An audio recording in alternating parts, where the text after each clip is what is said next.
Saludos a todos, yo soy Fío y bienvenidos. J-Pop Infinite fue creado con el objetivo de dar a conocer este género musical y sus artistas. Y qué mejor forma de dar comienzo a este canal que este. El título del video es ¿Cómo conocí el J-Pop y City Pop? Estoy segura de que muchos de ustedes, sobre todo los de mi generación, han visto en televisión algo llamado anime. E incluso antes de que supiéramos que así se clasificaban nuestros dibujos chinos, nos preguntábamos, ¿por qué sus canciones nos gustan tanto? Y siempre hemos querido averiguar más. En mi caso, tuvo que pasar varios años después para ingresar la palabra J-Pop en mi cerebro. En el año 2006, en pleno término de la secundaria, conocí a una amiga que coleccionaba DVDs copia de diversos animes. A medida que me prestaba algunos, fui conociendo a otras amigas de diferentes salones que también tenían los mismos gustos en común que los míos. Es donde empecé a conocer grupos japoneses como Largen Ciel y Asian Kung Fu Generation, que pertenecen al J-Rock.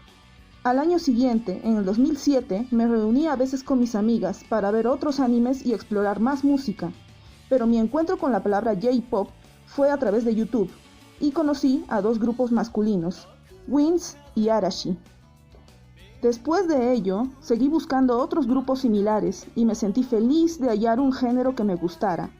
Fin. No, mentira, ahí no acaba este video. Ahora me toca avanzar varios años después, precisamente al año 2017. Cuando estaba estudiando en el instituto, pude volver a ver a mi prima que vivía en Venezuela, pero que tuvo que venir al Perú con mi tía a causa de la crisis en su país.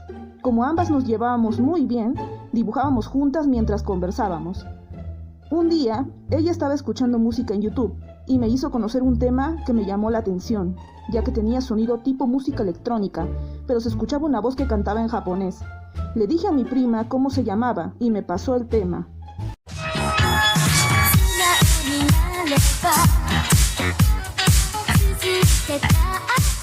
Luego de haberlo escuchado, quedé fascinada con lo pegadiza que era la canción.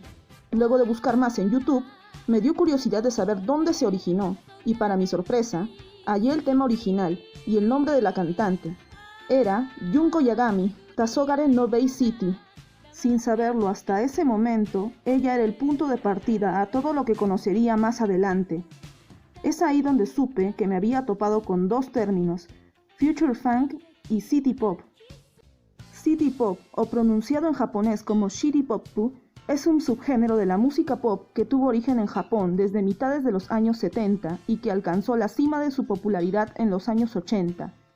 Este subgénero fue influenciado por la música occidental. Entre ellos está el funk, el rock, R&B, soft rock, jazz y el boogie. La llegada del City Pop coincidió con el crecimiento económico de Japón, en el cual los sueldos eran desorbitantes y, por supuesto, los gastos eran extravagantes. El ritmo pegadizo del City Pop reflejaba el estilo de vida holgado de los japoneses de esa época, y es por ello que posee una conexión con lo urbano, la ciudad y la vida nocturna luego de una jornada de trabajo. El Future Funk es un subgénero del Vaporwave, nacido en el verano del 2012. Tiene influencia de los géneros pop, funk, indie y música disco de los años 70, sumado a géneros más actuales como la música electrónica, chillwave, lo-fi, entre otros. Este subgénero era usado comúnmente con canciones japonesas en su mayoría, pero ahora también ha abarcado música latina de los 70s, 80s y parte de los 90s. A partir de ese momento, no pude dejar de escuchar a grandes exponentes del City Pop como Toshiki Kadomatsu, Momoko Kikuchi, Miki Matsubara, Maria Takeuchi, Taeko Nuki, Tatsuro Yamashita, Angry y Takako Mamiya. Ahora, entre el J-Pop y City Pop, he estado más a gusto con este último en estos años, desde que supe de su existencia, y muchas personas van a coincidir conmigo de que conocieron el City Pop a través del Vaporwave o del Future Funk, como fue en mi caso. ¿Y ustedes, cómo conocieron el J-Pop y City Pop?